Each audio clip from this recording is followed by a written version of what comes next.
পটল চাষ বিষয়ে কিছু আলোচনা করব। এগুলো দেখতে পাচ্ছেন, এগুলো লতা কেটে এনে বাড়িতে আমরা চারা তৈরি করেছি। এই দেখেন, দেখতে পাচ্ছেন সম্পূর্ণ চারা। এগুলো লতা কেটে তারপরে চারা, আমি চারাগুলি উঠাইয়া দেখাবো আপনাদের। এই যে আমাদের চারাগুলি দেখেন, ধরন কি সুন্দর চারা, প্রতিটি চারাই সৌন্দর্য হবে।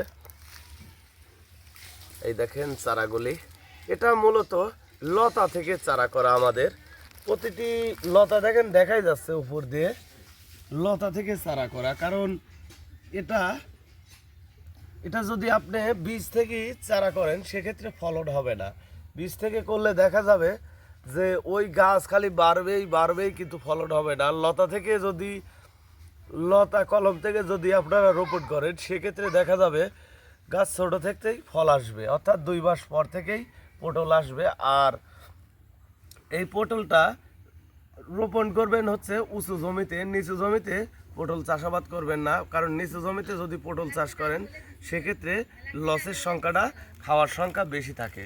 এই যে আমাদের চারাগুলি দেখেন কি সুন্দর সতেজ চারা, প্রত্যেকটি চারাই খুবই সৌন্দর্য চারা। আর আপনাদের জাত যদি ভালো হয় সেক্ষেত্রে ফলনও হবে দ্বিগুণ, আর জাত যদি খারাপ হয় সেক্ষেত্রে ফলন ভালো হবে না। আর পটলের ক্ষেত্রে আপনার হচ্ছে একটা আছে লম্বা জাত, একটা আছে খাটো জাত, একটা আছে সাদা জাত, বিভিন্ন জাতের হয়। সেক্ষেত্রে আমার কাছে 2 ধরনের পাবেন, একটা হচ্ছে লম্বা আর একটা হচ্ছে কালো। তে আমরা 2 ধরনের চারা করে থাকেছি। দেখেন ওভারকার একটা প্রজেক্টে দেখান, ওখানে আছে হচ্ছে খাটো জাতের চারা আছে, আর এখানে হচ্ছে লম্বা জাতের চারা। মানে সম্পূর্ণই ভাগ ভাগ আলাদা আলাদা করে নেওয়া আছে। আর এটা লাগাতে হবে লাইনে হচ্ছে 2 হাত পর পর, এক লাইন থেকে আরেক লাইন 5.5 হাত। তাহলে এভাবে রোপণ করলে বিঘাতে 550-600 চারা রোপণ করতে হবে। আর এটা লাগানোর সঠিক সময় হচ্ছে অগ্রহায়ণ মাস থেকে শুরু হয়েছে, জানুয়ারি, ফেব্রুয়ারি, মার্চ পর্যন্ত আপনারা এই পটলের চাষাবাদ করতে পারবেন।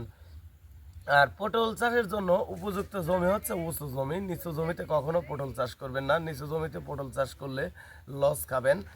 আর পটলের আরেকটা গুণ হচ্ছে এটা প্রতি সপ্তাহে পটল উঠাইতে পারবেন। এখন যদি আপনারা রোপণ করেন সেক্ষেত্রে ফাল্গুনের 15 থেকেই পটল উৎপাদন করতে পারবেন। তো ভিউয়ার্স, আপনারা যদি পটলের চারা সংরক্ষণ করতে চান, যেখানে যেখানে সুন্দরবন কুরিয়ার সার্ভিস অফিস আছে, যে জেলাতেই হোক, সেখানে আমরা এই পটলের চারা পাঠিয়ে দিই।